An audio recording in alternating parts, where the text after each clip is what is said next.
एक छोटे से गांव में रहती थी सीमा, एक सीधी सादी और मेहनती लड़की।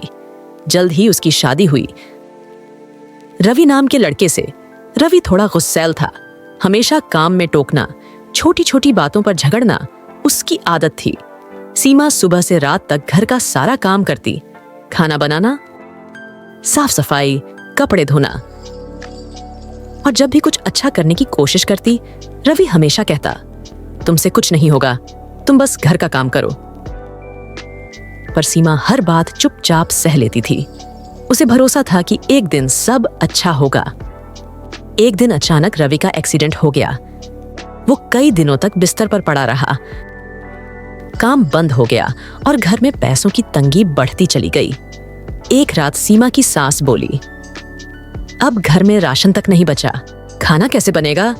सीमा चुप रही, फिर धीमे स्वर में बोली, माँ जी, अगर मैं बाहर मोमोज का ठेला लगा लूं तो?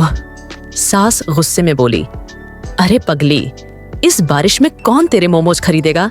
सब हंसेंगे हम पर। सीमा के दिल को ठेस पहुंची, लेकिन उसने ठान लिया, अगर कोशिश ही न करूं तो कैसे जानूं क्या होगा? बारिश की आवाज, ठेले की सीटी की भाप निकलने की आवाज। अगले दिन उसने पुराने बर्तन, एक स्टोव और थोड़े पैसे लेकर ठेला लगाया। वो पूरे दिन खड़ी रही, पर उस दिन एक भी मोमोज नहीं बिका। थकी हुई, भीगी हुई वो घर लौटी, पर उसकी आंखों में आंसू नहीं थे, सिर्फ हिम्मत थी। अगले दिन फिर से उठी, नए जोश से मोमोज बनाए, फिर से ठेला लगाया।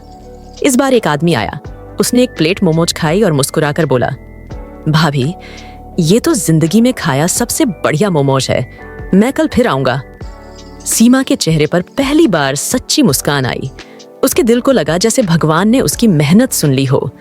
धीरे धीरे उसके ग्राहक बढ़ने लगे, लोग दूर दूर से आने लगे और उसका छोटा सा ठेला अब एक बड़ा रेस्टोरेंट बन गया। नाम रखा गया, बारिश में छटपटे मोमोज वाली। रवि अब ठीक हो चुका था और इस बार उसने सीमा की ओर देखकर कहा, सीमा, आज मुझे गर्व है तुम पर। सीमा मुस्कुराई और बोली, अगर साथ और भरोसा मिले तो बारिश भी सफलता का त्योहार बन जाती है। मॉरल ऑफ द स्टोरी, कभी किसी की बातों से हिम्मत मत हारो।